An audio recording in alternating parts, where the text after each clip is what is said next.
Voilà, même si on a l'impression qu'il y a une grande montagne à gravir, mais avec l'aide de Dieu, on y parvient.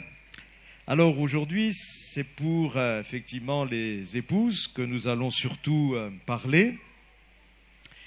Et je dirais déjà en entrée que en tant qu'épouse, vous avez un rôle important auprès de vos maris, parce que, comme nous l'avions déjà lu dans le livre de la Genèse, lorsque Dieu a créé la femme, il l'a créée pour l'homme.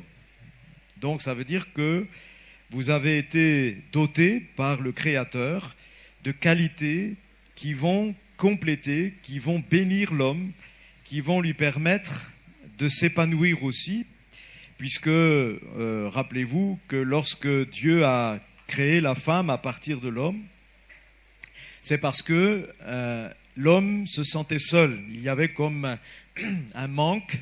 Il regardait le monde animal et il voyait effectivement dans ce monde animal les vis-à-vis que chaque espèce avait, mais lui n'a pas trouvé dans ce monde animal le vis-à-vis qui lui convenait. Et donc c'est comme cela que Dieu a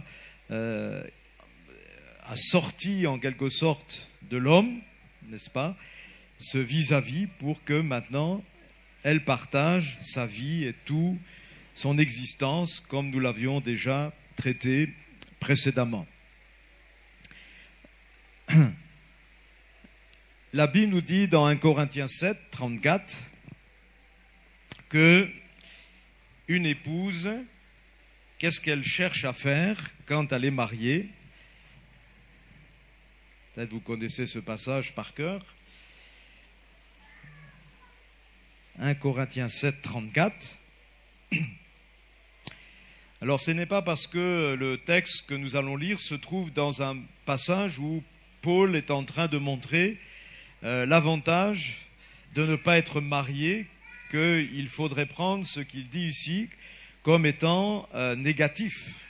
Ce que Paul dit, et il le dit aussi d'une manière positive, puisqu'il dit ceci, deuxième partie du verset 34, « La femme qui est mariée s'inquiète des choses du monde, des moyens de plaire à son mari. » Donc même une femme chrétienne qui est mariée, elle va nécessairement devoir s'inquiéter, c'est-à-dire réfléchir comment plaire à son mari.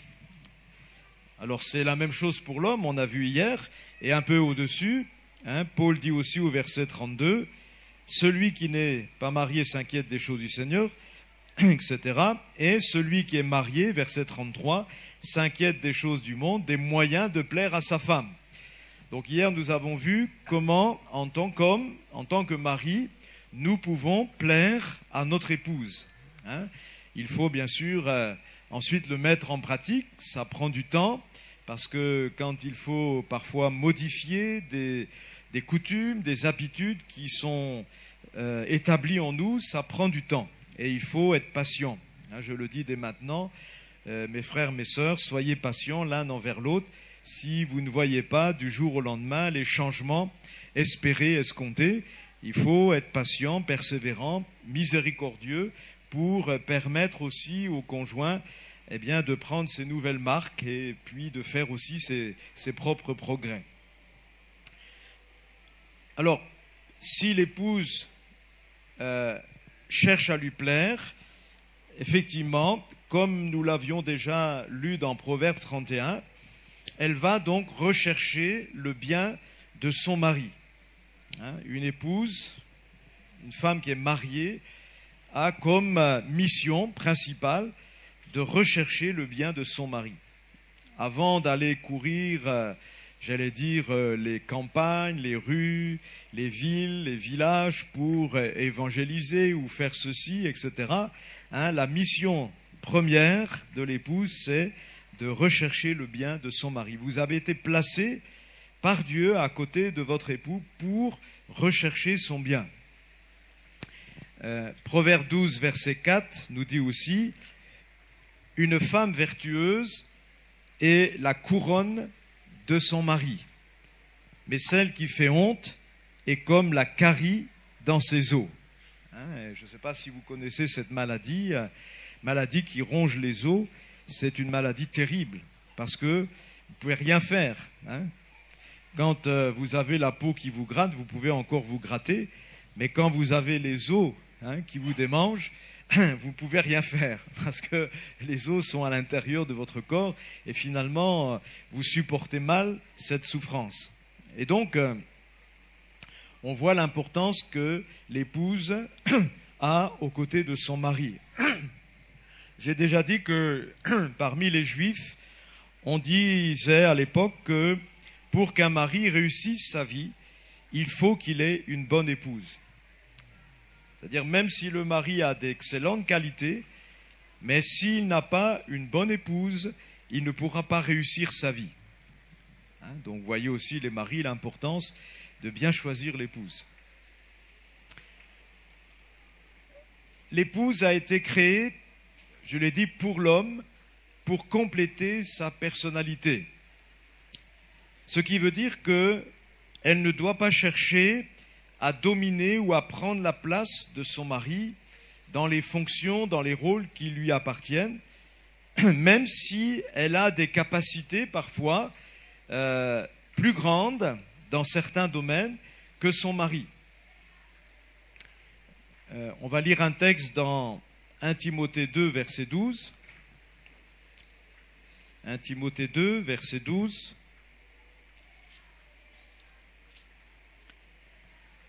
C'est parfois un passage qui est utilisé par les hommes,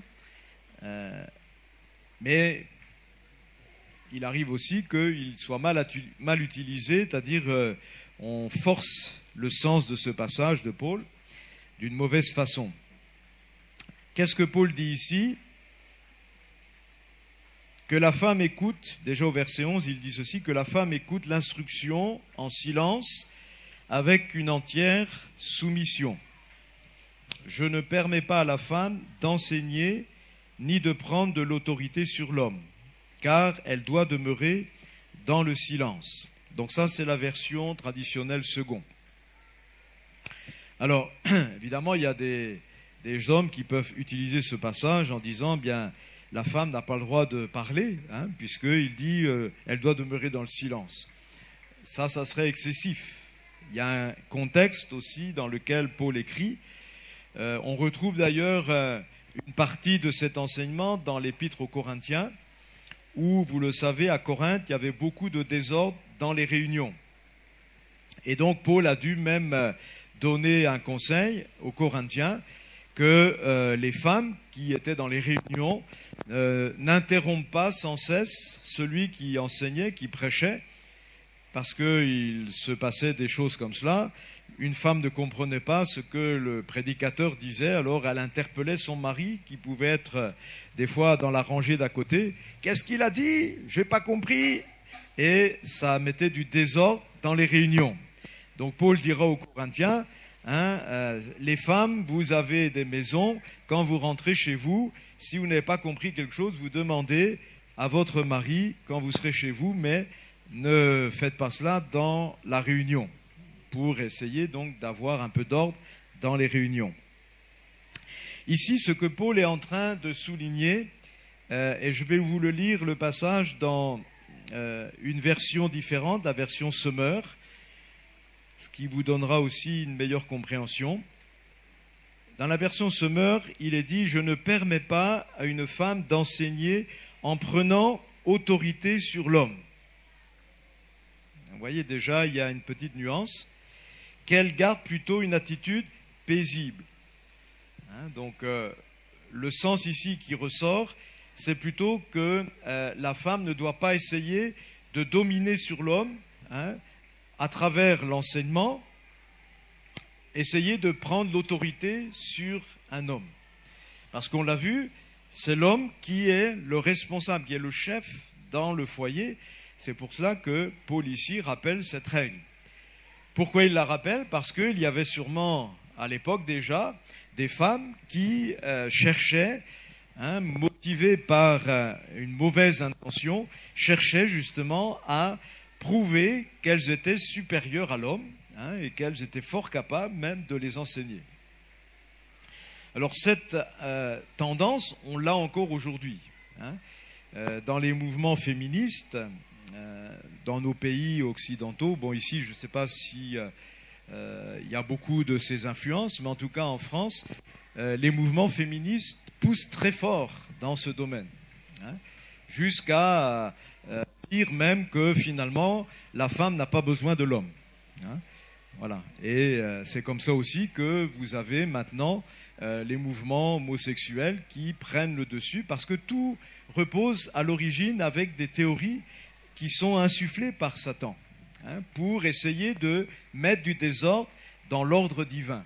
Donc, chaque fois que vous voyez du désordre, vous savez d'où vient le désordre, ça vient du diable. C'est lui qui inspire des fausses doctrines, des doctrines de démons, nous dit l'apôtre Paul aussi, pour essayer d'atteindre là où ça fait mal, justement dans le couple, là où il y a la relation homme-femme. Donc il faut faire attention à, bien sûr, ces courants qui traversent le monde et qui peuvent aussi, à un moment donné, traverser l'Église, parce que l'Église, elle vit dans le monde et elle subit les influences du monde. D'ailleurs, c'est assez intéressant de voir comment, lorsque parfois un pays traverse certaines influences, comment l'Église aussi parfois la subit, cette même influence. Je prendrai un exemple. Au Mali, je réfléchis, pas dire de bêtises, en 1991, il y a eu donc une révolution dans le pays. Ça a pété de partout et il y a eu des morts. La jeunesse est sortie dans la rue, a mis le feu partout, a pillé les magasins, les gens sont sortis, etc. Tout ce qui représentait une autorité a été bafoué. Eh bien, la même année, dans l'Église des Assemblées de Dieu, nous avons connu la même chose. Il y a des pasteurs qui se sont levés, des jeunes, et qui ont essayé de faire un coup d'État dans l'Église. Vous voyez ? Alors c'est étonnant parce que c'est la même année où il y a eu dans le pays ce genre de choses.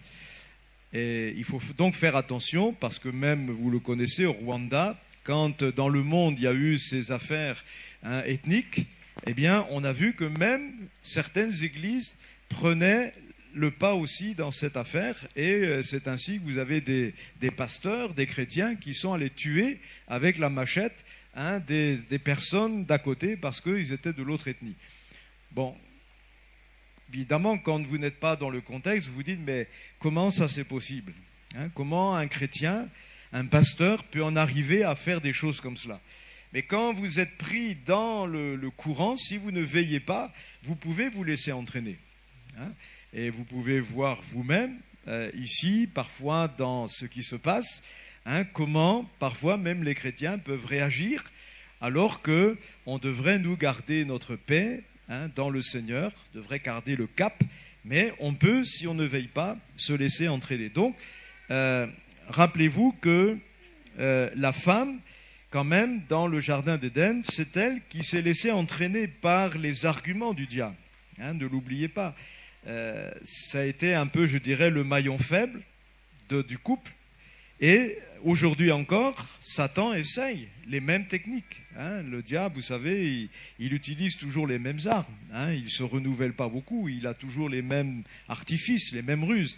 Donc, il faut que, en tant que femme, vous soyez au courant de cela et vous fassiez attention de ne pas sortir hors des limites que Dieu vous met. Sinon, vous risquez d'être victime à nouveau de ces tentations, d'aller plus haut que ce que Dieu avait permis. Et vous avez vu que quand le diable a dit à Ève, mais Dieu sait même que si tu manges à ce fruit-là, c'est-à-dire si tu accèdes à cette connaissance que Dieu vous a refusée, mais en fait vous serez comme des dieux. Et c'est cette perspective que Satan a fait miroiter à Ève qui l'a attirée dans les pièges du diable, puisque elle s'est dit, mais quand elle a regardé après le fruit de cette connaissance, elle s'est dit, oui, mais finalement, il est précieux pour ouvrir l'intelligence. Et vous voyez, l'orgueil est venu dans son cœur. Elle voulait maintenant être comme Dieu lui-même. Et finalement, vous connaissez la suite. Au lieu de connaître comme Dieu lui-même. En fait, ils ont connu simplement qu'ils étaient dans la honte maintenant, puisque la première réaction, c'est qu'ils ont vu qu'ils étaient nus, ils ont voulu se cacher et se faire des habits. Et quand Dieu leur a parlé, maintenant ils ont fui la voix de Dieu pour se mettre derrière les arbres. Donc, voilà pourquoi Paul va donner ce conseil à la femme de rester dans une attitude, comme on le verra après, d'aide pour son mari et non pas chercher à prendre sa place. J'ai dit que parfois la femme peut avoir dans certains domaines plus de capacité que son mari.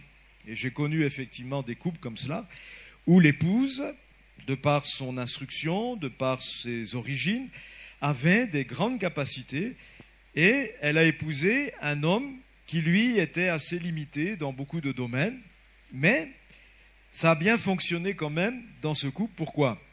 Parce que d'abord le mari était conscient de ses limitations et il reconnaissait aussi les capacités de sa femme.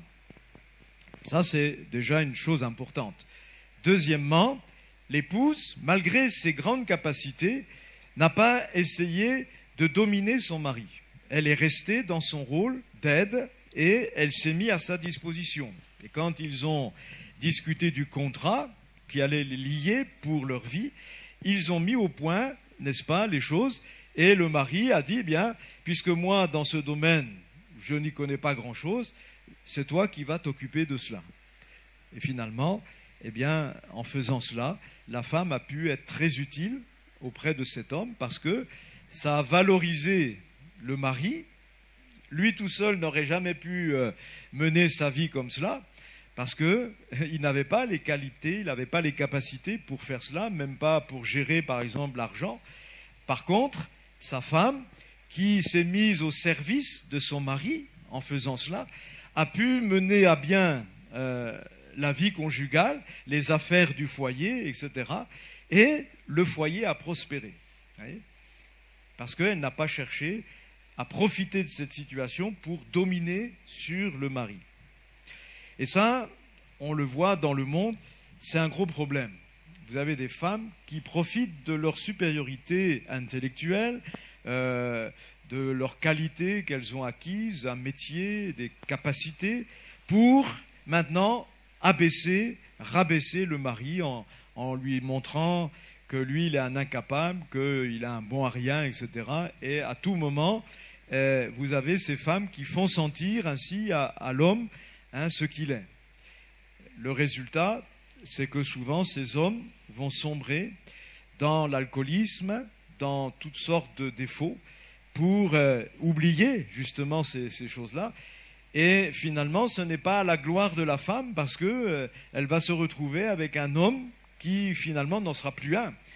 Mais la faute est à qui ? La faute est à l'attitude de cette femme qui a abaissé, qui a dominé, au lieu de soutenir, de fortifier, d'accompagner. Vous avez remarqué, on l'a souvent cité, cette femme, je ne sais pas qui elle est, mais si elle a existé, quand on la verra dans le ciel, on la découvrira. La femme vertueuse dans Proverbe 31, ne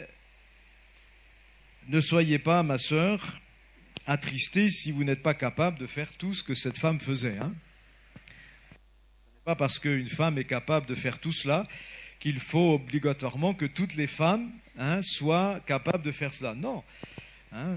Dans ce domaine, Dieu respecte les capacités de chacun et Dieu sait très bien la capacité que vous avez. Mais il y a une chose que j'aimerais vous faire remarquer, c'est que cette femme, malgré toutes les capacités qu'elle avait et tout ce qu'elle engageait comme action, avec bien sûr l'accord de son mari, elle n'a pas cherché à dominer son mari. Son mari avait une respectabilité dans le village, puisque, on le voit, il était assis aux portes, et il avait donc, il siégeait avec les anciens du pays. Proverbe 31, verset 23, il est dit, son mari est considéré aux portes lorsqu'il siège avec les anciens du pays. Donc cette femme, tout en en étant devenue, on peut dire, un chef d'entreprise, puisque quand vous voyez ce qu'elle faisait, elle vend à l'international, elle achète, elle fait du commerce, elle fait de l'agriculture, elle vend ses produits, elle confectionne aussi des vêtements avec les produits qu'elle achète. Donc ça, c'est déjà un chef d'entreprise. Voilà. Mais elle n'est pas dans l'orgueil quand elle est en relation avec son mari. Ce qu'elle fait, ses qualités, au contraire, rehaussent l'honneur et, j'allais dire, le rayonnement du mari dans le village. Eh bien, c'est là un bon exemple à suivre. Quelles que soient les capacités, quelles que soient les tâches que nous faisons, en tant que femme, vous devez rester en retrait par rapport au mari. Et d'abord, la Bible nous dit que quand on fait les choses, on ne doit pas le faire pour nous-mêmes, mais on le fait pour la gloire de Dieu. Et en tant que femme, faire les choses pour la gloire de Dieu, ça a comme répercussion immédiate de rechercher justement à appuyer ce que le mari est ou sera et deviendra. C'est là que se trouve votre gloire.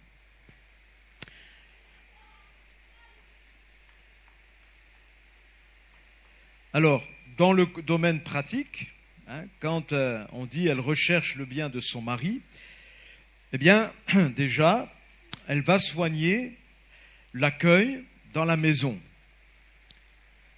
Quand elle s'occupe, bien sûr, de la maison. Maintenant, il y a différentes situations. Aujourd'hui, beaucoup les femmes aussi travaillent, ont un emploi aussi comme le mari. Et donc, souvent, vous verrez aujourd'hui que les couples modernes partagent les tâches, même familiales. Et quand chacun rentre à la maison, eh bien, on se partage les choses. Certains même font la cuisine pendant que leur femme fait autre chose. Et ainsi, chacun va contribuer. Mais il y a encore beaucoup de foyers où la femme s'occupe de la maison. Eh bien, si elle s'occupe de la maison, elle va faire en sorte que son mari soit heureux d'être à la maison. En particulier, s'il part la journée travailler, que quand il va rentrer à la maison, eh bien, il puisse se réjouir à l'avance d'y venir. Pourquoi ? Parce qu'elle aura bien préparé aussi cette maison. Il y a des choses très simples, comme ne pas se laisser aller dans la tenue, ne pas accepter de désordre dans la maison. Si le mari rentre, le ménage n'est pas fait, les enfants sont mal tenus, le linge n'est pas propre, le lit n'est pas arrangé, etc. Déjà, ça donne une mauvaise impression au mari. Mais en plus que cela, la Bible nous dit qu'en tant que chrétienne, la femme doit aussi soigner sa beauté intérieure. 1 Pierre 5, versets 3 à 5. Alors là aussi, il y a eu parfois des interprétations malheureuses de ce passage, et ça a créé même de gros problèmes à certaines femmes chrétiennes. Mais on va d'abord lire le texte, 1 Pierre 3, versets 3 à 5.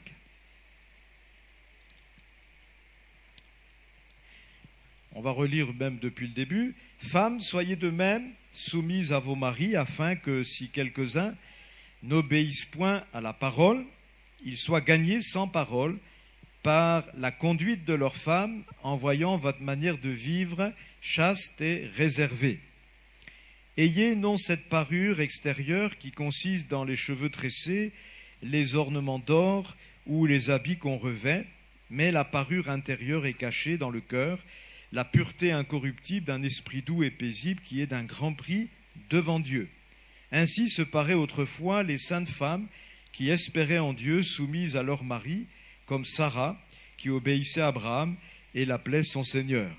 C'est d'elle que vous êtes devenues les filles en faisant ce qui est bien, sans vous laisser troubler par aucune crainte.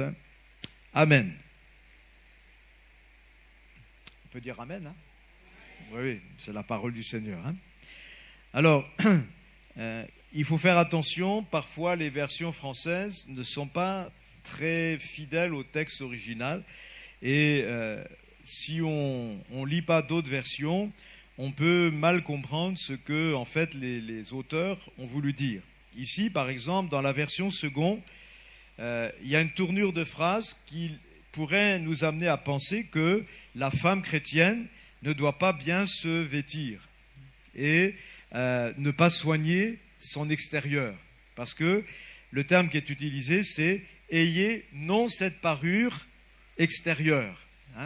Donc il y a parfois eu dans le passé des gens dans l'Église qui ont pensé que la femme chrétienne ne doit plus se mettre de bijoux, elle ne doit plus se pomponner, ne doit plus bien se coiffer, ne doit plus mettre des beaux habits, etc. Et ça a posé des problèmes. Un jour, un mari, en colère, est arrivé à l'église pour voir le pasteur. Et quand il était devant le pasteur, il a dit « Pasteur, qu'est-ce que vous faites aux femmes ici ?» Et le pasteur, il était un peu effrayé parce que le mari n'était pas un chrétien, c'était un gars du monde. Il dit « Oui, parce que depuis que ma femme vient chez vous maintenant, elle refuse maintenant de mettre des beaux habits comme avant, de se maquiller et de mettre ses bijoux. Je voudrais bien savoir, au nom de quoi vous exigez ainsi des femmes qu'elles se négligent. » Et le mari avait raison d'être en colère, mais l'épouse, en fait, avait lu le texte là, qu'on vient de lire, et elle en avait déduit que, maintenant qu'elle était chrétienne, elle ne devait plus faire ce qu'elle faisait avant. Avant, c'était une femme bien mise, parce que son mari était aussi quelqu'un de haut placé. Et donc, il arrivait que le mari devait sortir avec sa femme dans des réceptions et autres, et sa femme, bien sûr, à côté de lui, honorait le mari par sa tenue. Mais maintenant, dans ce qu'il voyait, au lieu de voir un plus à travers la conversion, pour lui, il voit c'est négatif.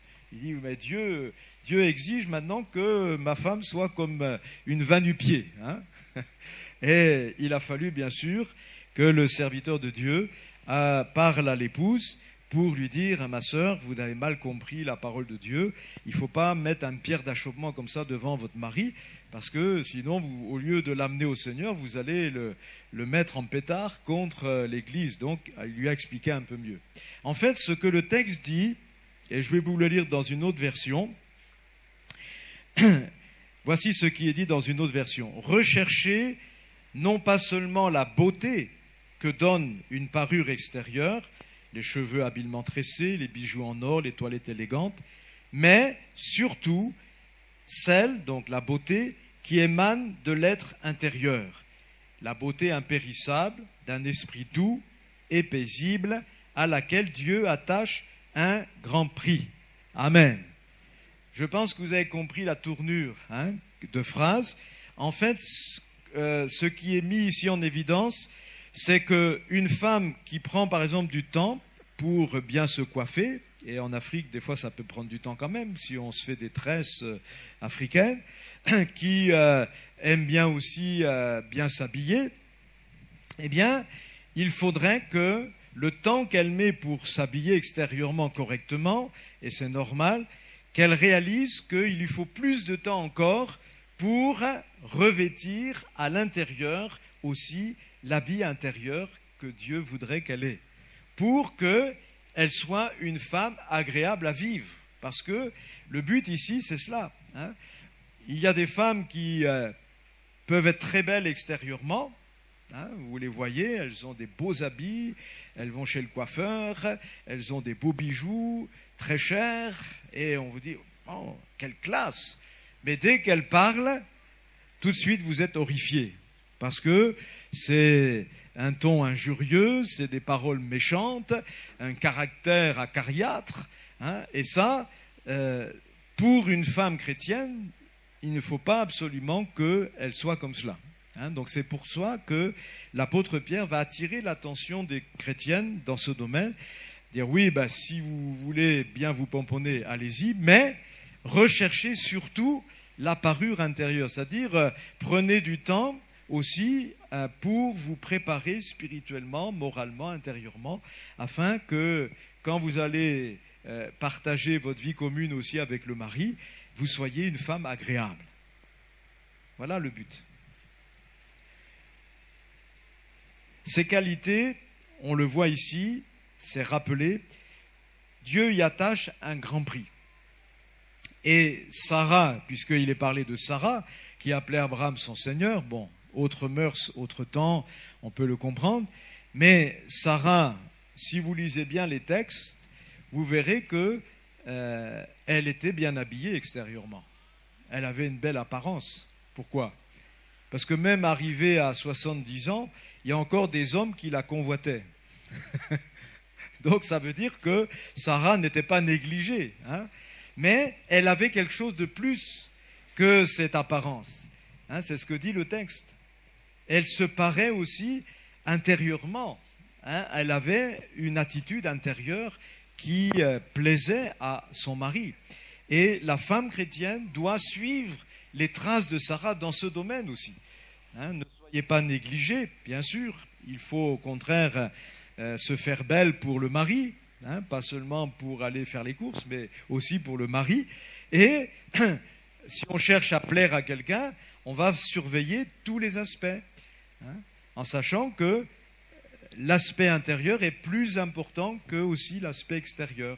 Parce que dans la relation, ce qui va aussi être le plus important, c'est cela. Si le mari sait que sa femme est agréable à vivre, alors il a de la joie à venir la retrouver. Si par contre la femme a un mauvais caractère, eh bien il va traîner les chaussures. Et vous voyez souvent ces maris qui ne sont pas heureux, hein, avec leur femme. Qu'est-ce qu'ils font ? Ils sortent du travail, ils vont d'abord aller au café pour boire avec les copains.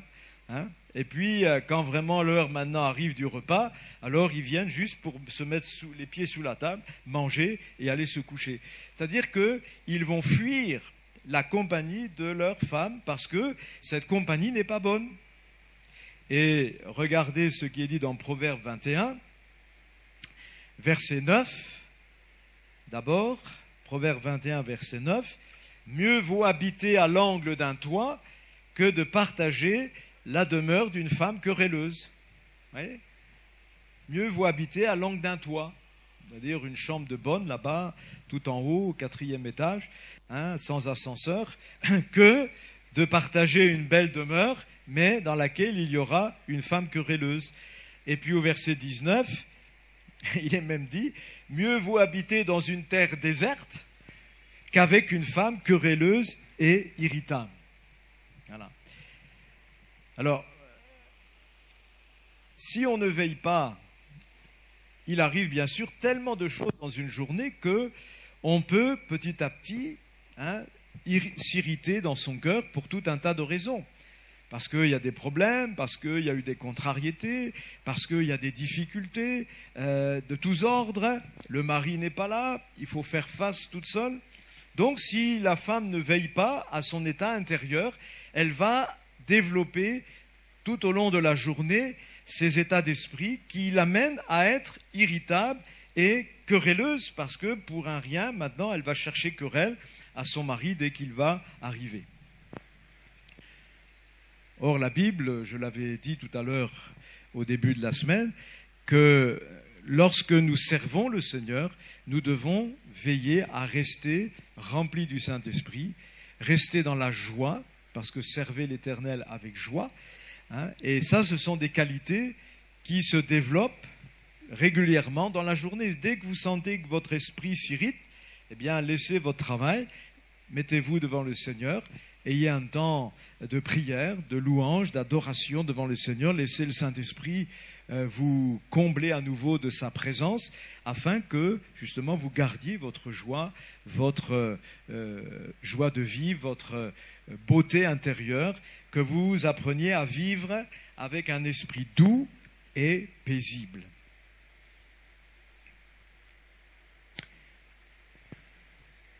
Ça va ? Ça vous parle, ça, les sœurs ? Oui, amen. Hein ? Eh oui, parce que on est tous les mêmes, hein, on connaît les choses qui peuvent comme ça irriter nos cœurs, et c'est pas uniquement les sœurs, les hommes aussi, hein, parce que si on veille pas au travail, on peut aussi avoir les mêmes contrariétés, difficultés, et un mari qui rentre chez lui avec tous ses problèmes encore là dans son cœur, il n'a pas envie de parler avec sa femme, surtout si la femme première. Ça va, chérie? Et le travail, ça a été, hein? Alors des fois, vous avez quand vous posez cette question au mari, le mari n'a pas du tout envie de parler de ces choses. Hein. Pourquoi? Parce que le travail, c'est derrière. Maintenant, je rentre chez moi. J'aimerais parler d'autre chose que du travail avec ma femme. Voilà. Hein, et parfois, je dis à ma femme, c'est vrai, elle me demande aussi, parce qu'elle aimerait savoir des choses quand elle n'est pas avec moi. Alors, moi, j'ai parlé, j'ai travaillé pendant une journée, et j'arrive à la maison, elle me dit, alors, dis-moi un peu ce que tu as fait. Hein. J'ai dit, écoute, ce que j'ai fait, je l'ai fait, maintenant, on va parler d'autre chose. Hein. Et il faut le comprendre, hein, parce que on a tous les mêmes contrariétés, les mêmes difficultés quand on sert même le Seigneur.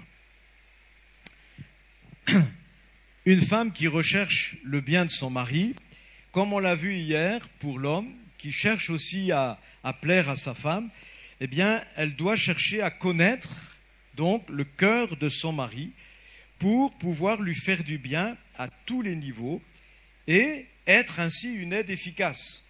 Parce que pour aider quelqu'un, il faut déjà savoir de quoi il est capable, comment il fonctionne, et maintenant, on va prendre, j'allais dire, son pas pour l'assister, le soutenir, faire ce qu'il faut faire, hein, combler peut-être parfois certaines lacunes qu'il a pour permettre ainsi un bon complément.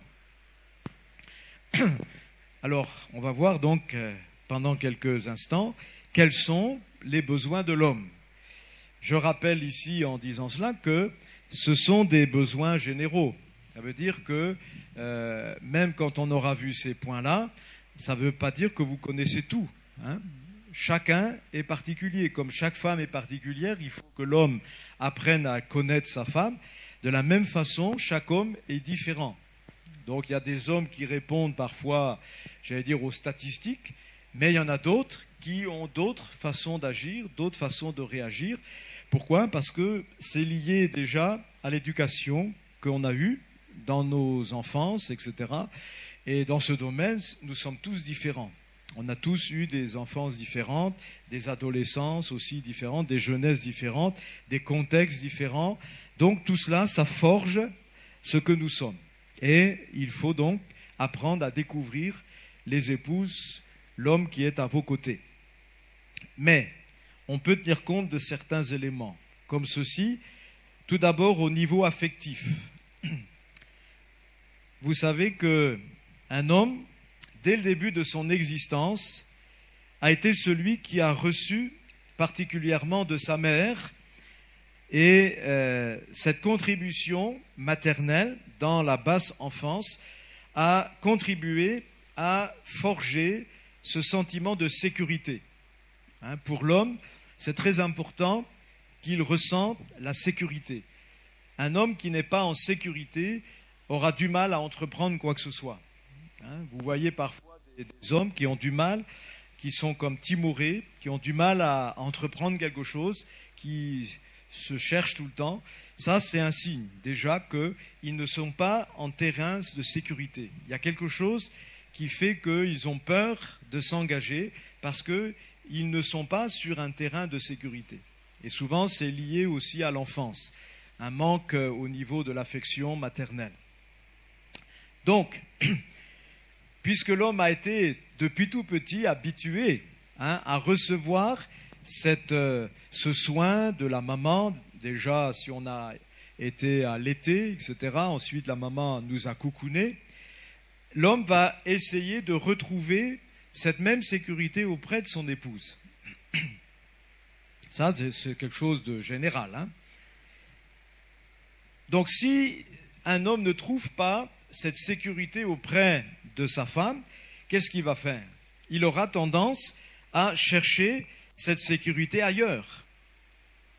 Hein, et c'est comme ça que vous avez des hommes qui préfèrent passer du temps avec d'autres femmes qu'avec leur propre épouse. Parce que auprès de ces autres femmes, ils trouvent plus de sécurité.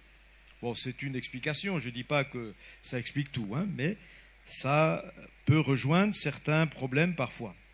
Et évidemment, si un homme ne se sent pas en sécurité dans son foyer, eh bien, ça constituera pour cet homme un danger d'infidélité. Même si au départ, il ne va pas forcément fuir sa femme et aller vers d'autres pour commettre l'adultère. Ça sera simplement ce besoin de sécurité, mais, vous le savez, après qu'il y ait ces échanges, cette amitié peut découler aussi maintenant d'autres problèmes plus graves. Au niveau affectif aussi, l'homme, par orgueil naturel, dissimule ses sentiments. Un homme a du mal à manifester vraiment les sentiments qu'il ressent. Pourquoi ? Parce que souvent c'est la peur de perdre son image de virilité. Si en plus il a eu un père qui, quand il était petit et qu'il se mettait à pleurer parce qu'il est tombé ou parce qu'on lui a volé son jouet ou autre, qui lui disait « Mon fils, un homme, ça ne pleure pas ». Il y a des pères qui disent ça à leurs garçons. Mon fils, un homme, ça ne pleure pas. Donc, quand vous avez été éduqué comme ça, eh bien, vous cherchez à cacher maintenant tout ce que vous ressentez. Et si en plus, parce que moi j'en ai entendu des choses comme cela, où le père dit à son fils, méfie-toi des femmes, etc. Donc, si en plus on lui a mis cela dans le cœur, que c'est dangereux de se montrer trop tendre ou trop... alors, il se ferme. Il ne dit pas réellement ce qu'il est, il ne se montre pas. Mais en fait, et il y a des femmes qui l'ont trouvé, qui l'ont découvert, mais en fait, l'homme est très influençable par son épouse. C'est-à-dire, si une femme sait s'y prendre, elle est capable de fortement influencer son mari. Et quand c'est le cas, c'est-à-dire quand la femme a compris cela, eh bien, il faut faire attention de ne pas abuser de cela. Vous savez que les plus grands hommes d'État ont souvent été manipulés par des femmes. Si vous remontez l'histoire, vous verrez que parfois c'est des femmes qui, dans l'ombre, pilotaient les affaires du royaume, parce que c'est elles qui disaient à leur mari, le roi, ce qu'il devait faire. Et ainsi, elles dirigeaient en fait le pays, même si elle n'était pas la dirigeante nommée. Dans la Bible, vous avez une femme qui s'appelle Jézabel, et vous voyez l'influence qu'elle avait sur son mari et sur les affaires du royaume. Parce que quand il y a eu le problème avec Élie, c'est pas Akab qui a écrit une lettre à Élie, pourtant c'était le roi. Non, c'est sa femme, Jézabel, qui a envoyé cette lettre. Et vous avez vu comment Élie a eu peur de cette femme et il est parti dans le désert. Donc, voyez un peu cette dualité chez l'homme. L'homme ne dit pas ses sentiments parce qu'il a peur, il veut garder sa virilité, mais en même temps, une femme qui sait y faire, eh bien, elle peut facilement l'influencer. Donc, il ne faut pas abuser de cette capacité. Il faut laisser à l'homme aussi la liberté, la responsabilité aussi de faire les choix qu'il faut, même si on va apporter un éclairage qui peut l'aider. Troisième chose, l'homme a besoin de se sentir admiré par les siens et non critiqué, surtout en public. Alors, ça veut dire quoi ? Ça veut dire que dès qu'il y a des enfants, il faut faire très attention à la façon dont on se comporte entre mari et femme. Bon, j'aurais pu le dire aussi hier dans le cadre des hommes, parce que si par exemple un père, donc là maintenant il y a des enfants, un père traite mal sa femme en parole devant ses enfants, ne vous étonnez pas que l'enfant maintenant maltraite et se comporte mal envers sa maman. Un jour c'est arrivé dans un foyer, le petit gamin qui devait peut-être avoir 2-3 ans, il n'était pas grand, a commencé un matin à dire non à sa mère et puis à lui jeter des coups de pied comme ça dans les jambes, au point qu'il a fait mal à sa mère. Et la mère a dit à son mari le soir, elle dit, mais je ne comprends pas, notre enfant ce matin m'a carrément jeté des coups de pied. Et ça a fait travailler l'esprit du mari. et il s'est souvenu que la veille au soir, devant cet enfant, le mari a mal parlé à sa femme. Donc qu'est-ce que l'enfant a interprété? Le papa, c'est Dieu, pour l'enfant. Il voit le papa qui maltraite maman en parole, qui lui parle mal. Donc lui, il se dit, il comprend que maman, c'est quelqu'un qu'on peut maltraiter. Et le lendemain, à une autre occasion, lui, il fait ça à sa manière, en jetant des coups de pied. Donc vous voyez, des fois, on se dit, mais d'où ça vient ça, Mais on ne sait pas que c'est nous-mêmes, par notre comportement, qui avons provoqué ça. Donc il faut faire attention. Dans l'autre sens aussi, si une femme est là en train de critiquer le mari, vous allez envoyer un message aux enfants, et quand maintenant le père voudra donner un ordre à un enfant, eh bien l'enfant va se rebeller contre son père. Parce qu'il a vu que même sa maman pouvait faire cela envers papa. Donc les deux sont concernés dans cette attitude.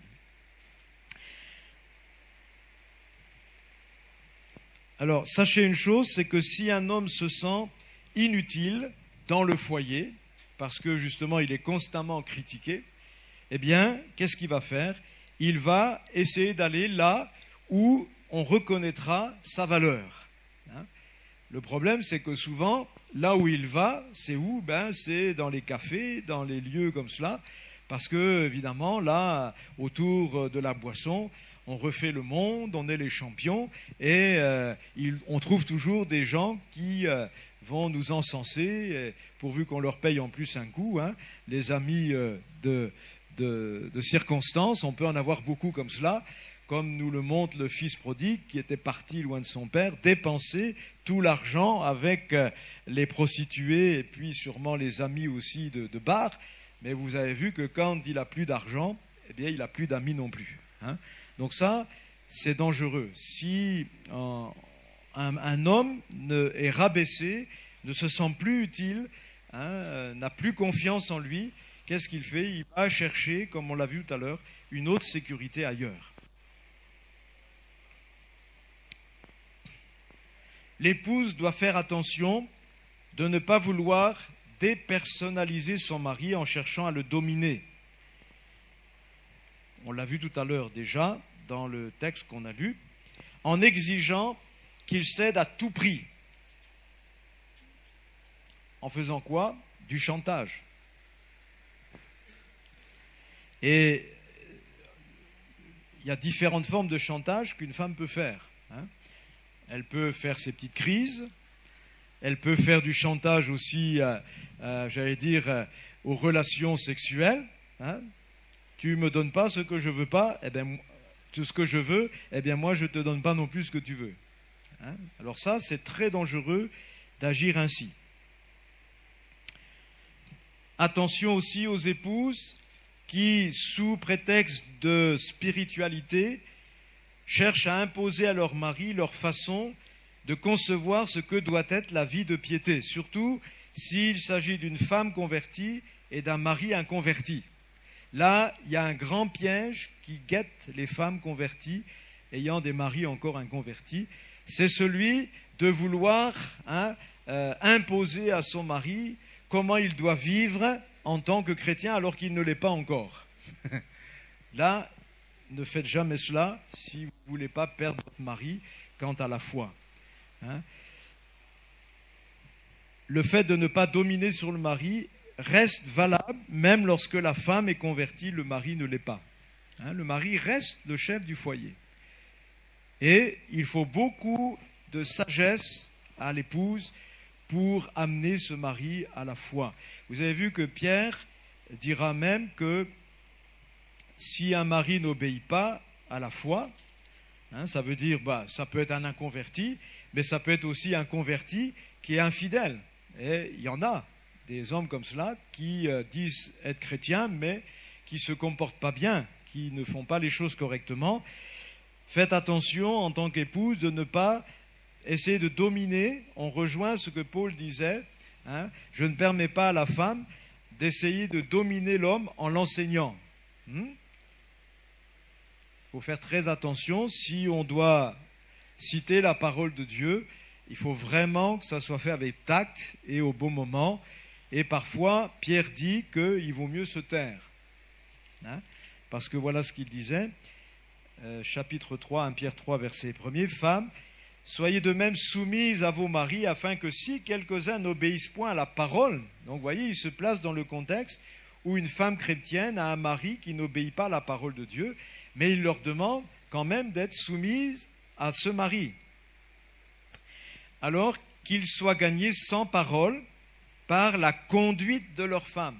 Hein, Pierre préconise ici que la femme n'essaye pas de gagner le mari à force d'enseignement, de paroles et de versets bibliques, mais il dit, vivez, vous, votre foi chrétienne, simplement, et laissez le mari faire son expérience. Parce que Dieu est capable de parler au mari, rien que par votre présence et par votre vie, qui sera un témoignage justement d'une vie chrétienne. Et si vous avez effectivement cette parure intérieure, même si le mari n'est pas converti, il va le reconnaître. Hein? Et moi j'ai vu des maris comme ça inconvertis louer leur femme chrétienne devant moi. Hein? Depuis qu'elle est convertie, vraiment, je loue ma femme parce que elle s'est améliorée. Maintenant elle est aimante, elle est gentille, elle est agréable à vivre. Bon, quand vous avez un mari même inconverti qui reconnaît cela dans sa femme, vous savez qu'un jour ou l'autre, cet homme il va se convertir. Parce que déjà, il a le fruit devant les yeux tous les jours dans sa vie personnelle. Il a le fruit de ce que la conversion procure. Hein? Mais si cette femme qui est convertie et qui vient au nom du Seigneur Jésus l'apostropher parce que peut-être il boit sa bière ou il passe son temps devant la télé et lui dit « Toi, tu iras en enfer, toi, tu es un païen, toi !» Vous croyez que cet homme, il va accepter de suivre la femme à l'église? Non. Hein, déjà, rien que cela, ça le vaccine pour toujours contre l'évangile, même s'il n'a rien compris à l'évangile, mais ça, déjà, pour lui, c'est niet. Voilà. Donc, soyons dans ce domaine très sages, et si, par exemple, le mari vous demande des raisons, ou vous demande de dire des choses, oui, parce qu'à ce moment-là, vous avez le feu vert de l'homme, vous pouvez le faire. Hein? C'est pour ça que je dis qu'il faut faire attention au texte de Paul quand il dit « je ne permets pas à la femme d'enseigner ». Hein, si le mari vous donne la liberté de le faire, l'autorisation de le faire, à ce moment-là, vous ne prenez pas autorité, c'est lui-même qui vous donne la possibilité de le faire. C'est d'ailleurs valable aussi dans l'Église. Hein. Vous avez vu que le même Paul qui disait « je ne permets pas à la femme de parler » dans les rassemblements aux Corinthiens, après il dit que la femme peut prier et qu'elle peut même prophétiser dans l'Église. Hein, donc ça montre bien que ici le mot « parler », dont Paul utilise le terme dans le grec, en fait ça veut dire « bavarder ». Hein, donc c'est parler à tort et de travers. Mais la femme, bien sûr, peut s'exprimer dans la vie de l'Église. Et on voit que même une femme peut enseigner certains groupes dans l'Église si les responsables spirituels l'y autorisent. Hein, c'est comme ça que, par exemple, les sœurs peuvent enseigner les enfants ou même enseigner les sœurs. Et même, on voit certaines églises, bon, moi je ne partage pas forcément cette façon de faire, mais on voit certaines églises qui même permettent à des femmes de prêcher la parole de Dieu dans l'église. Bon, chacun prend ses responsabilités. Mais si ces femmes qui font cela le font parce que leurs responsables spirituels leur permettent de le faire, elles ne sont pas en train de dominer. On leur a ouvert la voie, on leur a permis de le faire. Maintenant, est-ce que Dieu est d'accord? Ça, c'est autre chose. Mais si vous le faites, vous restez dans votre rôle de soumise à votre mari ou soumise à l'autorité de l'Église, que sont les pasteurs, mystères dons et anciens. Donc dans ce cadre, il n'y a pas de problème. Mais il ne faut pas en profiter parce qu'on vous donne la possibilité maintenant pour essayer par derrière de faire un travail de sape de l'autorité qui vous a permis de faire cela. Il faut rester tout à fait soumise et, j'allais dire, comme une aide. Voilà, hein, on est là pour aider l'autre.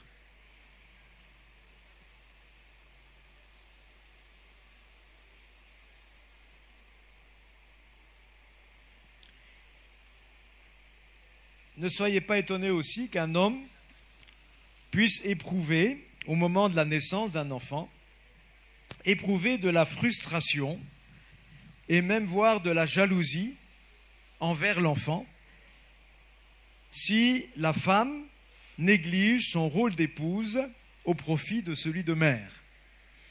Hein? Et ça arrive assez souvent dans le monde, quand la maman, hein, la femme qui déjà n'a pas une bonne relation avec son mari, donc elle profite de la naissance d'un enfant pour maintenant prétexter qu'elle ne peut plus s'occuper du mari parce que y a l'enfant à s'occuper. Avant d'être mère, vous êtes épouse. Et c'est ça le rôle principal. Donc, il ne faut pas négliger le mari sous prétexte qu'il y a un enfant. Donc ça demande beaucoup d'organisation, c'est vrai, hein, beaucoup de force.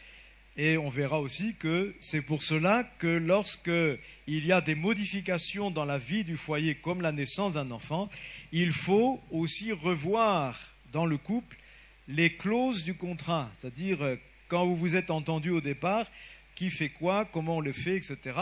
Mais quand un enfant arrive, ça modifie les choses. Hein, l'épouse va avoir plus de travail. Il y a la fatigue, il y a les choses liées à la grossesse, l'accouchement, l'allaitement, etc. Donc, il faut reparler maintenant avec l'époux et dire, bon, ben voilà, maintenant, moi aussi, je ressens la fatigue, donc vous réadaptez au fur et à mesure à chaque nouvelle arrivée dans le foyer. Hein, et quand il y en a un deuxième, un troisième, un quatrième, parce que en Afrique, on aime bien aussi avoir beaucoup d'enfants. Hein, mais comme je dis, faire des enfants, c'est assez facile encore. Hein, mais les élever correctement et aussi garder une bonne vie de couple, ça demande beaucoup d'organisation et de dialogue. Donc, il ne faut pas manquer de le faire. Alors, hier, j'ai parlé maintenant au niveau de l'homme, de la femme, pardon, de ses besoins sexuels et physiologiques. On va aussi voir quelques éléments généraux, hein, parce que là, après, il faut aussi dialoguer avec vos maris, au niveau, donc, les besoins de l'homme au niveau sexuel et physiologique. Il faut savoir que l'acte conjugal, pour un homme, lui permet de satisfaire les pulsions sexuelles, lui permet d'accomplir sa virilité et renforce son amour pour son épouse, diminuera aussi les tensions domestiques qu'il a pu vivre donc tout au long de la journée et même à la maison. Donc ça veut dire que finalement ce que Dieu a mis dans l'homme comme pulsion pour assumer aussi cette virilité, si, comme on l'a vu hier, l'acte conjugal est bien vécu de part et d'autre, ça va apporter une paix, ça va apporter une sérénité dans la vie aussi du couple. Il faut savoir que l'homme, par nature, ne se satisfait pas d'un amour platonique. Hein? Bon, vous lui dites « je t'aime, chérie », oui, c'est bien, mais ça lui dit rien, pas grand-chose. Hein? Pourquoi? Parce que l'homme vibre davantage dans son corps que dans son âme. Contrairement à la femme, on l'a vu, qui est beaucoup plus du côté sensibilité affective, de ce côté-là. L'homme, lui, c'est dans son corps qu'il vibre. Donc il faut le savoir, hein, par définition. C'est des définitions générales. Vous pouvez trouver des exceptions à ces définitions. Sachez aussi que même si un homme se satisfait dans l'acte conjugal, il ne peut être pleinement satisfait, heureux, que si l'épouse éprouve elle aussi le même plaisir. Donc ça veut dire que si dans l'acte conjugal seulement l'homme trouve son plaisir, finalement il ne sera pas réellement satisfait de cela. Ça lui procurera certains complexes, certains problèmes intérieurs, parce qu'il aura l'impression d'avoir lui-même joui de cela, mais il voit que sa femme n'a pas éprouvé le même plaisir. Donc, Dieu l'a voulu ainsi pour que justement l'homme apprenne, comme on l'a vu hier, à réjouir sa femme. Donc ça fait partie de la physiologie de l'homme. Il faut savoir aussi que l'homme vivant dans le monde, la convoitise de l'homme est souvent excitée par les attitudes provocantes des autres femmes dans le monde. Bon, encore on pourrait dire dans certains pays d'Afrique, ce n'est pas toujours le cas. Nous avons vécu par exemple pendant 10 ans au Mali. On bénissait Dieu parce que, étant un pays musulman, nous étions assez protégés dans ce domaine, puisque la plupart des femmes étaient couvertes des pieds à la tête, et même certaines avaient la burqa, donc on ne voyait même pas leur visage, leurs yeux. Mais si vous allez dans les pays occidentaux, il faut savoir que les hommes, toute la journée, sont mis à rude épreuve parce que les femmes du monde sont là avec leurs attitudes provocantes et aussi leurs habillements provocants. Donc, qu'est-ce que ça veut dire, ça ? Ça veut dire que si une épouse impose au mari des relations sexuelles trop espacées dans le temps, ou pire, des privations, comme on l'a vu tout à l'heure, par motif de chantage, ça va placer le mari dans un grand danger d'infidélité. Même l'apôtre Paul a écrit ceci dans 1 Corinthiens 7, verset 5, et on voit que Dieu est un esprit pratique en ce qui concerne le couple. 1 Corinthiens 7, verset 5, « Ne vous privez point l'un de l'autre, si ce n'est d'un commun accord pour un temps. » Donc là, si on se prive de ces relations, il faut d'abord que ça soit en accord avec l'un et l'autre. Il ne faut pas que l'un impose à l'autre quoi que ce soit dans ce domaine, afin de vaquer à la prière, il dit. Puis, retournez ensemble, de peur que Satan ne vous tente par votre incontinence. Et ici, quand Paul écrit cela, je pense qu'il pense surtout à l'homme. Donc, soyez sages dans ce domaine. Et là aussi, entendez-vous pour faire en sorte que ça convienne selon aussi les humeurs, la fatigue de l'un ou de l'autre, que vous puissiez néanmoins avoir ces relations d'une manière régulière, ne pas laisser des choses comme ça trop espacées. Quelqu'un a dit, un peu pour imager ce problème, il dit, quand on a une Rolls chez soi, on n'a pas envie d'aller voler une 2 chevaux dans la rue. Ça se passe de commentaires. Et si vous avez parfois des hommes qui sont tentés d'aller voir ailleurs, il faut se poser la question, est-ce qu'ils sont vraiment heureux en ménage? Est-ce que ça se passe bien à la maison? Parce que si ils ont une épouse aimante qui a compris ces principes, eh bien, il n'ira pas chercher ailleurs ce qu'il a de meilleur chez lui. Donc, voilà quelques éléments rapides, mais ce que vous allez surtout découvrir dans la relation de dialogue avec votre mari, dans la vie commune aussi que vous menez avec lui, c'est cela qui vous permettra d'avoir la bonne connaissance de votre époux et de répondre vraiment à ses besoins pour que vous puissiez vraiment lui faire du bien dans tous les domaines. Alors, deuxième chose importante aussi pour l'épouse, on en a déjà parlé, mais j'aimerais quand même voir certains passages qui appuient là-dessus, c'est que l'épouse doit respecter son mari en tant que responsable du foyer. C'est dans ce sens que vous avez plusieurs passages de la parole de Dieu qui invitent les femmes à la soumission. La soumission, ça veut dire avoir du respect pour l'autorité. Donc vous avez Éphésiens 5, versets 22 à 33. Bon, en particulier, c'est les versets 22 à 24.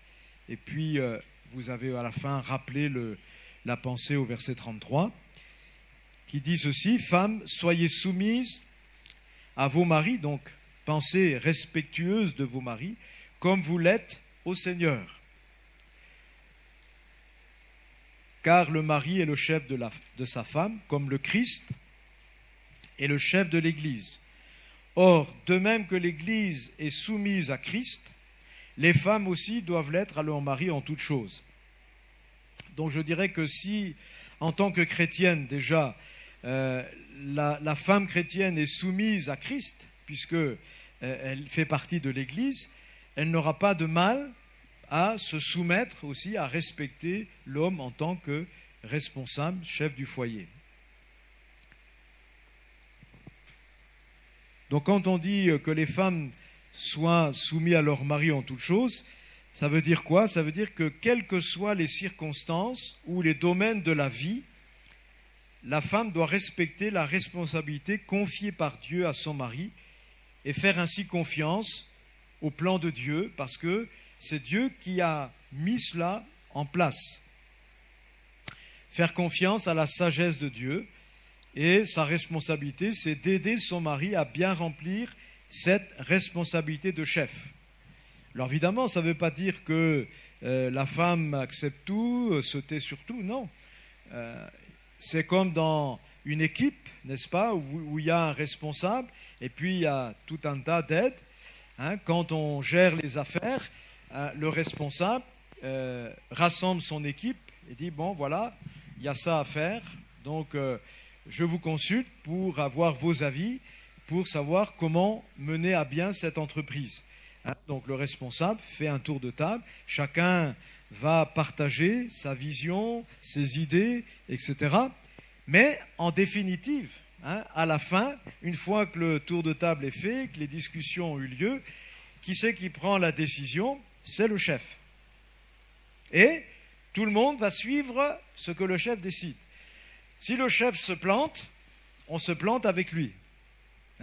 Si le chef a raison et réussit, on participe aussi à la réussite. C'est ça, une équipe. C'est-à-dire qu'on partage, chacun donne sa version, sa position, mais comme il faut qu'on avance, à un moment donné, celui qui est le responsable, il prend sa responsabilité, il dit, bien voilà ce qu'on fait.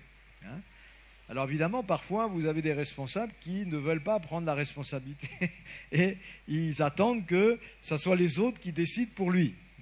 Et ça peut arriver qu'un mari, finalement, se défausse de sa responsabilité et dise « Eh bien, toi, t'as qu'à le faire, toi. » Bon, si un mari vous dit cela, eh bien, à ce moment-là, vous pouvez le faire. Mais l'idéal, c'est quand même qu'on prenne les décisions ensemble et que le mari assume ses décisions. Ce qui veut dire que si le mari s'est trompé dans sa décision, quand il va s'en rendre compte, il doit aussi savoir le reconnaître et dire « Ah chérie, finalement, j'aurais dû t'écouter parce que je me rends compte qu'on a fait fausse route. » Voilà. Et en tirer des leçons pour la suite.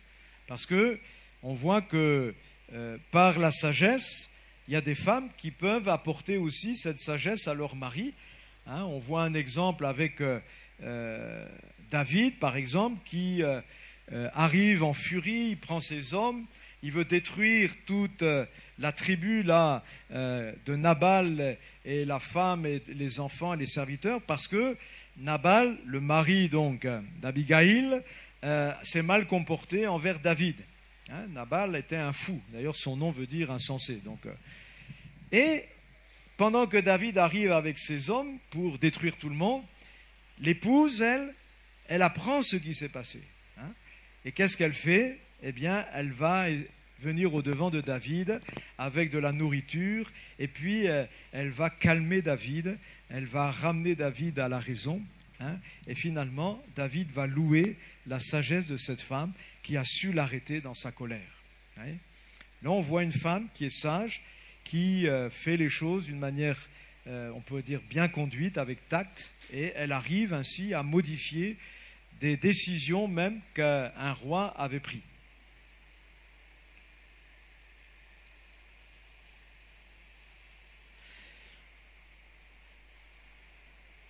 Il y a aussi 1 Pierre 3, versets 1 et 2, donc on l'a vu déjà. Et je voulais juste ressouligner ce point important, c'est que quand Pierre dit « Soyez de même soumises à vos maris », quand vous prenez le contexte dans lequel Pierre est en train de le dire, c'est qu'en fait, il dit à ces femmes chrétiennes « Respectez vos maris », même lorsque ceux-ci ne sont pas respectables, c'est-à-dire ne se conduisent pas d'une manière respectable. Respectez-les. Je rends toujours témoignage à cette sœur qui avait un mari pénible, qui s'est converti seulement le jour de sa mort, 30 ans après la conversion de son épouse. Et ce qui était remarquable chez cette sœur, c'est que jamais elle n'a critiqué son mari. Pourtant, il fallait voir qu'est-ce que le mari lui faisait endurer. Il n'avait de mari que de nom, parce qu'il ne se comportait pas du tout comme un mari envers sa femme, jusqu'à parfois la laisser dehors la nuit, couchée là sur le paillasson à l'entrée de la porte était verrouillée quand elle rentrait de la réunion. Et cette sœur a été remarquable, parce qu'elle restait douce envers son mari, elle continuait à faire ses repas, à nettoyer son linge, à mener vie conjugale avec lui, malgré tout ce qu'il lui faisait endurer. Et au niveau spirituel, c'était une femme qui était tout le temps aux réunions de l'église. Même les réunions de semaine, elle était toujours là, malgré ce qui se passait à la maison. Alors c'est ça que dit le texte. Respectez-les même s'ils ne se conduisent pas d'une manière respectable.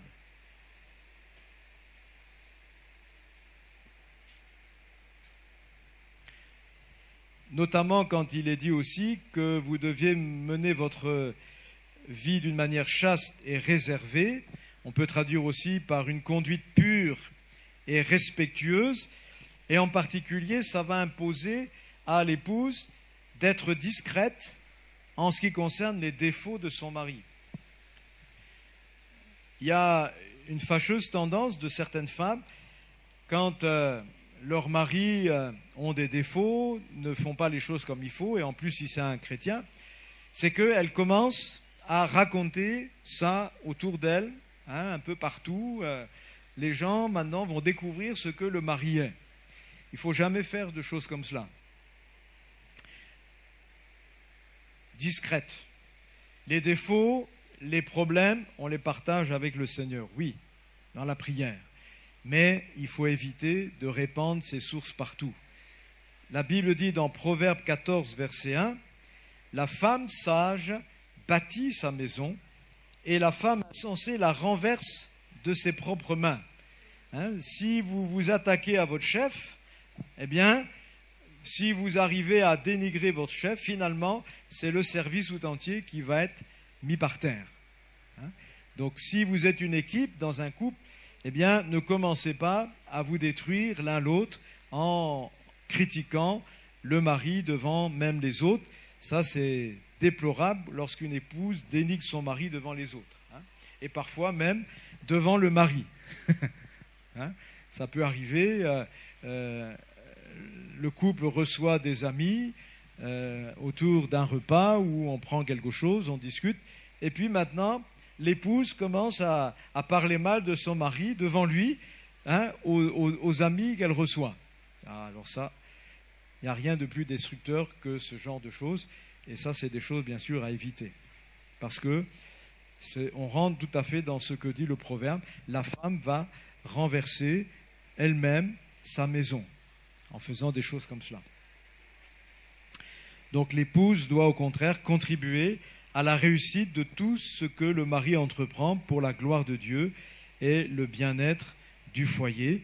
Et si parfois il y a une mauvaise décision qui est prise, eh bien on l'accompagne quand même. On prie le Seigneur pour que Dieu montre à un moment donné au mari que c'est pas comme ça qu'il faut faire les choses. Et puis le Seigneur est capable aussi de parler au cœur de l'homme. Vous savez que la Bible dit que même le cœur du roi, Dieu peut l'orienter comme il veut. Même si quelqu'un décide quelque chose, mais qu'on crie au Seigneur, eh bien, le Seigneur peut modifier ce que le chef avait pris comme décision. Et ça, c'est vrai aussi dans la vie conjugale. Ne cherchez pas à faire vous-même justice ou à faire vous-même valoir les droits de Dieu. Dieu est assez grand pour se défendre lui-même.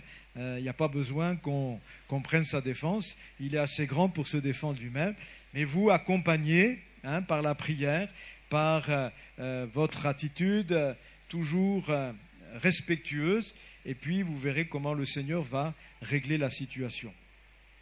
Bon, voilà quelques éléments qui peuvent vous aider en tant qu'épouse pour bien comprendre quel est votre rôle auprès de votre mari.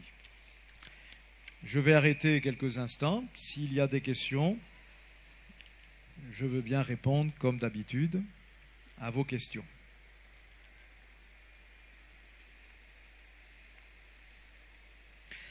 Alors d'abord, j'aimerais vous dire que les notes de tout ce que j'ai partagé dans cette semaine, je les ai remises à votre serviteur.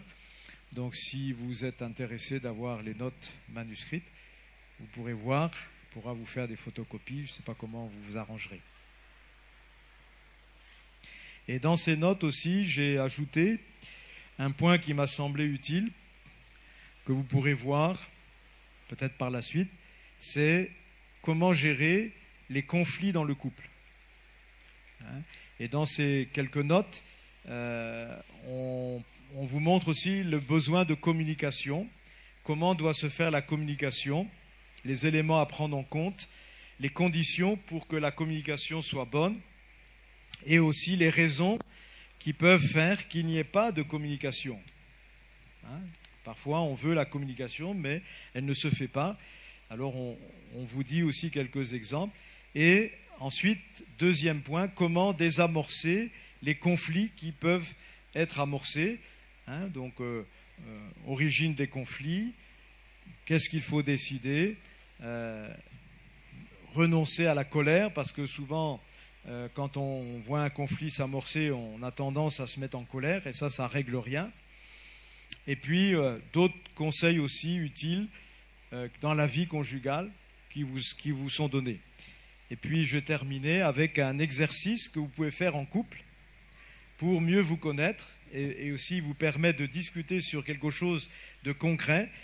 Chacun prend une feuille séparément, le mari et la femme, et sur cette feuille, vous écrivez vos besoins dans la vie du couple. Quels sont vos besoins à vous?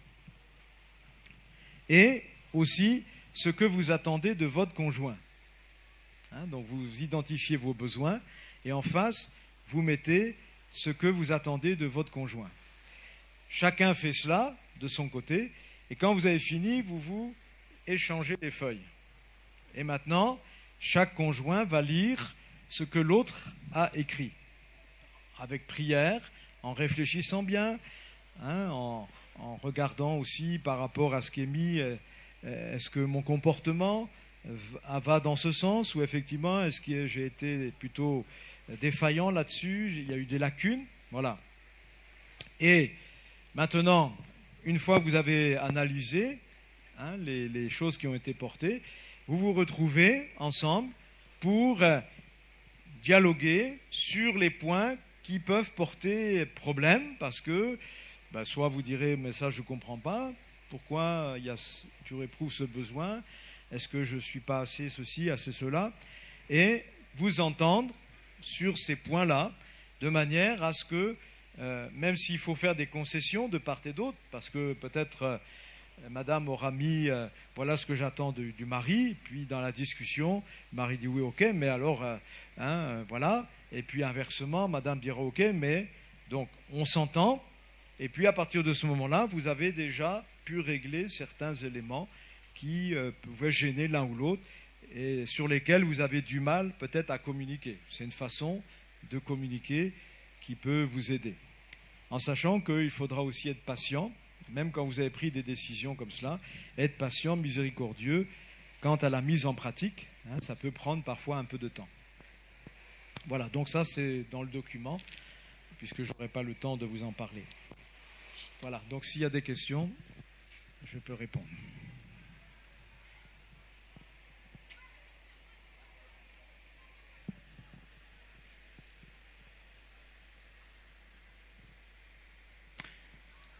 Il n'y a pas de questions ?